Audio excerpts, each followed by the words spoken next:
Hello दोस्तों, कैसे हैं आप लोग। आई होप कि आप लोग अच्छे और मजे में होंगे।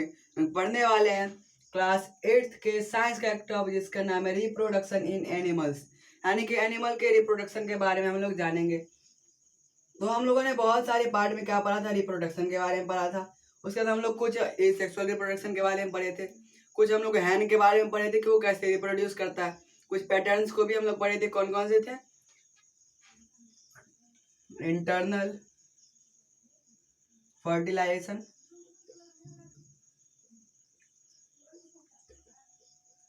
एंड इंटरनल डेवलपमेंट, पहला पैटर्न ये था। दूसरा पैटर्न का था internal fertilisation and external development, यानी इंटरनल फर्टिलाइजेशन यानी कि फर्टिलाइजेशन कहाँ होगा, अंदर होगा बॉडी के अंदर, और जो डेवलपमेंट होगा वो कहाँ होगा, एक्सटर्नल यानी बॉडी के बाहर होगा। उसके बाद है external development, external fertilisation and external development, या फिर एक्सटर्नल फर्टिलाइजेशन और क्या होगा, एक्सटर्नल डेवलपमेंट। ये तीनों क्या थे, पैटर्न थे किस चीज़ के, रिप्रोडक्शन के। Internal fertilisation and internal development, external fertilisation and external development, and internal fertilisation and external development. यहाँ पर कभी भी internal fertilisation and external development नहीं होगा। क्या नहीं होगा, इंटर यहाँ पर एक्सटर्नल फर्टिलाइजेशन और इंटरनल डेवलपमेंट नहीं होगा, क्योंकि फर्टिलाइजेशन होने के बाद बॉडी के अंदर वो नहीं आ सकता। इसलिए यहाँ पर क्या होता है, internal fertilisation and internal development. और हम लोग इस वीडियो में पढ़ने वाले हैं रिप्रोडक्शन इन ह्यूमन के बारे में। तो हम लोग जो ह्यूमन के बारे में पढ़ेंगे उसमें क्या होता है, internal fertilisation and internal development होता है। तो हम लोग इसके बारे में हम लोग इस वीडियो में जानेंगे। तो चलिए हम सबसे पहले पढ़ते हैं क्या, male reproductive part. Male reproductive part यहाँ पे बोले तो ऑर्गन, और दूसरा है फीमेल रिप्रोडक्टिव पार्ट या ऑर्गन। तो हम लोग इसके बारे में पढ़ेंगे, मेल रिप्रोडक्टिव पार्ट और फीमेल रिप्रोडक्टिव पार्ट। इन दोनों के बारे में हम लोग पढ़ेंगे और हम लोग समझेंगे कि ह्यूमन के अंदर फर्टिलाइजेशन का जो प्रोसेस है वो कैसे होता है, और जो चाइल्ड डेवलपमेंट होता है वो भी कैसे होता है। उन सब के बारे में हम लोग इस वीडियो में पढ़ने वाले हैं। तो सबसे पहले हम लोग पढ़ते हैं मेल रिप्रोडक्टिव ऑर्गन, यानी कि हम लोग मेल रिप्रोडक्टिव ऑर्गन को सबसे पहले पढ़ते हैं। तब हम लोग पढ़ते हैं मेल रिप्रोडक्टिव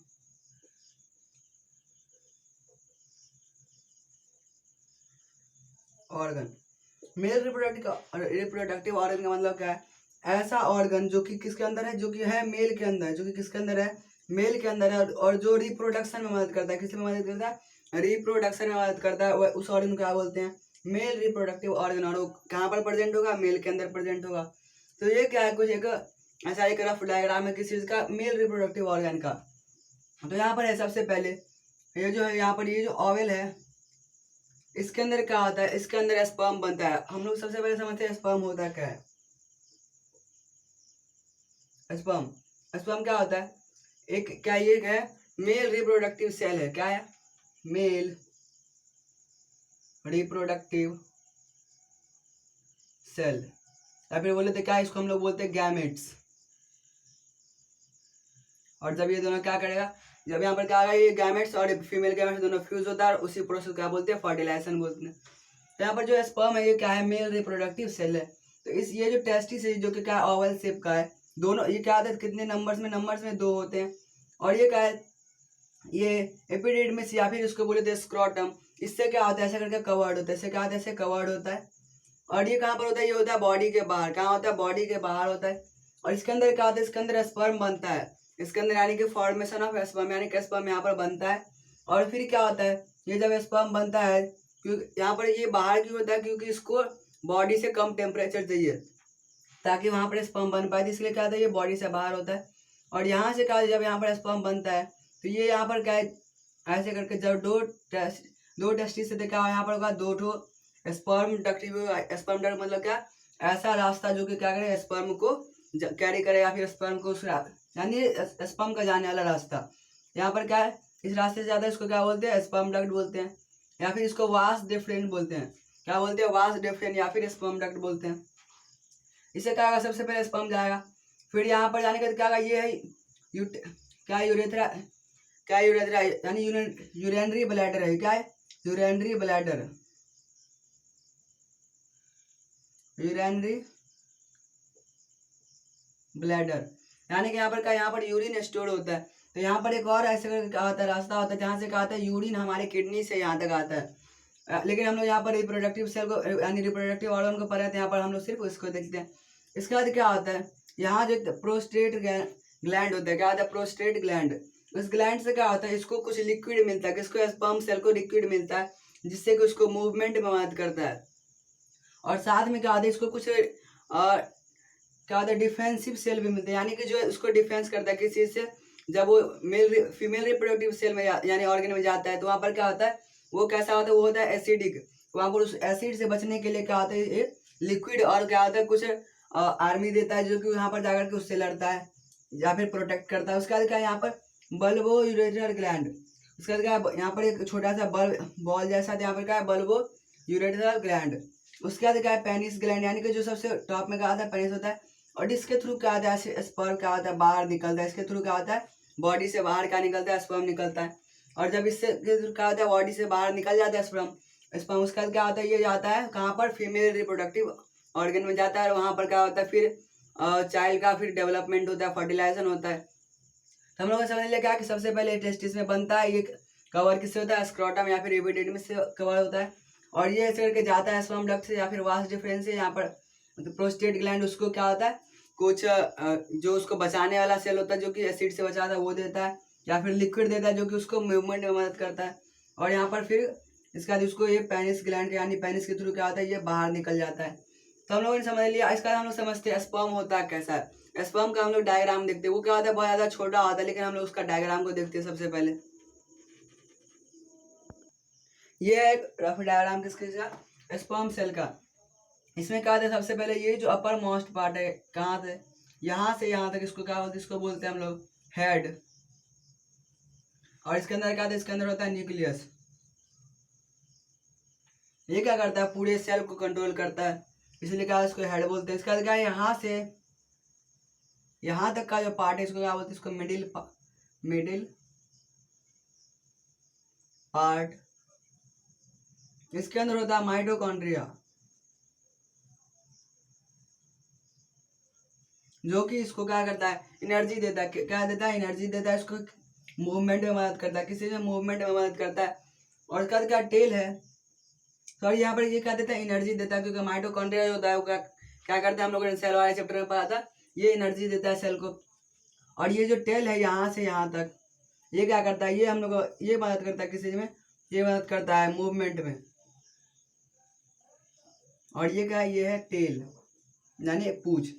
ये क्या होता है, ये ऐसे ऐसे मूव होता है, इसको क्या करता है, मूवमेंट करने में मदद करता है। माइटोकॉन्ड्रिया एनर्जी देता है, जिससे कि वहाँ पर क्या उसको सपोर्ट मिलता है। और न्यूक्लियस होता है, जो कि क्या करता है, पूरे सेल को कंट्रोल करता है। तो ये हो गया अपर मोस्ट पार्ट, ये मिडिल पार्ट, और ये क्या आएगा, लोअर पार्ट या फिर टेल।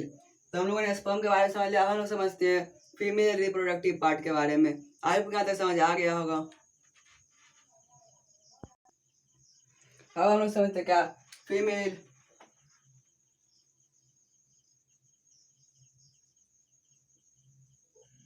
रिप्रोडक्टिव ऑर्गन के बारे में। तो ये है फीमेल रिप्रोडक्टिव ऑर्गन, और इसमें क्या क्या है,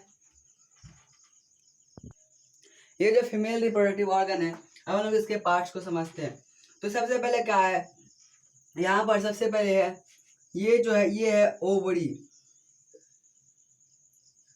ये क्या है, ओवरी है। ये क्या करता है, ओवरी क्या करता है, यहाँ पर एग या फिर बोले तो क्या, ओवम। एग या फिर बोले ओवम, ये क्या करता है, प्रोड्यूस करता है। ये जो है, ये क्या है, ये है एग। ये एग प्रोड्यूस करता है, एग प्रोड्यूस करता है, या फिर उसको वो हम लोग ओवम बोलते थे, हम लोग यहाँ पर ओवम बोलेंगे। तो ये जो है, ये ओवम प्रोड्यूस करता है। और ये ओवम जो होता है, सबसे पहले हम समझते हैं, वहां पर जो स्पर्म निकल गया था, वो क्या होता है, सबसे पहले इधर से इंजेक्ट होता है, ऐसे क्या करता है, ये कुछ स्पर्म सेल इधर जाते हैं, कुछ इधर जाता है, लेकिन जो क्या होता है एक टाइम पर एक ही साइड क्या रहता है, एक ओवरी रहता है, यानी सॉरी ओवम रहता है, यानी कि दोनों साइड में किसी एक साइड पर ही एक टाइम पे क्या रहता है, ओवम रहता है, और उसी पर क्या होता है, फर्टिलाइजेशन होता है। तो क्या होता है, ये जाता है, जैसे हम मान लेते हैं इधर से क्या होगा, ऐसे जा गया, तो ये क्या गया, ये एग यहाँ पर, ये एग भी क्या आ जाएगा, जब डेवलप हो जाएगा ये भी जाएगा क्या इधर, और जब यहाँ पर क्या आ जाएगा इस ओविडक्ट के अंदर, ये क्या ओविडक्ट, डक्ट मतलब रास्ता और ओवी मतलब क्या ओवम, ओवम का जो रास्ता है यानी जो ओविडक्ट है, वहां पर क्या होगा, यहाँ पर होगा फर्टिलाइजेशन, फर्टिलाइजेशन जब हो जाएगा इसका बाद क्या आ जाएगा, ये वापस क्या आ जाएगा, उससे पहले जब ये क्या आ जाएगा, ये आएगा कहाँ पर, ये आ जाएगा यूटेरस में, ये कहाँ आएगा यूटेरस, ये क्या है, ये जो है ये है यूटेरस, ये जो सर्कल है ये क्या है, यूटेरस है। तो यूटेरस क्या करता है, जैसे ही वो समझता है कि यहाँ पर ये ओवम आने वाला है, फर्टिलाइज ओवम, वो क्या करता है अपने पास ऐसे करके क्या करता है, ये थिक लेयर ऑफ वॉल बना देता है, जो कि बहुत स्मूथ होता है, जो कि जिससे कि क्या ओवम को कोई भी दिक्कत ना। फिर जब ये यहाँ पर आता है क्या करते हैं, यहाँ पर फर्टिलाइज होता है, और ये धीरे धीरे क्या करता है, जो चाइल्ड का सारा क्या होता है यहाँ पर ऑर्गन डेवलपमेंट होता है, यानी कि यहाँ पर क्या होता है, यूटेरस के अंदर में क्या होता है सब, ये जो फर्टिलाइज्ड ओवम था उसके क्या होता है यहाँ पर, ये जो चाइल्ड का सारा क्या होता है ओवम, सॉरी यहाँ पर क्या होता है ऑर्गन डेवलप होता है, यानी कि उसके सारे हाथ पैर ये सब क्या होता है यहाँ पर आने लगते हैं, और ये क्या होता है टोटली यहाँ पर ग्रो होता है। और अगर हम लोग यहाँ पर क्या होगा, जब जैसे यहाँ पर ये बनता रहता है, हमेशा बनता है, और अगर जब ये नहीं होगा यानी स्पर्म अंदर नहीं आएगा तो क्या आ जाएगा, ये जो वॉल है ये क्या आ जाएगा, टूट करके ब्लड के रूप में क्या आ जाएगा, ये बाहर आ जाएगा। तो यहाँ पर क्या आ जाएगा, हम लोगों ने समझ लिया क्या कि ह्यूमन रिप्रोडक्टिव ऑर्गन के बारे में समझ लिया, और भी कुछ चीज बाकी है, और इसका हम लोग पढ़ेंगे क्या, reaching the age of adolescence. तो आई होप यहाँ तक समझ आ गया, और अगर आप लोग इसका सारा पार्ट नहीं देखे तो जाकर के देख लीजिए। तो मिलते हैं, bye, take care, thanks for watching.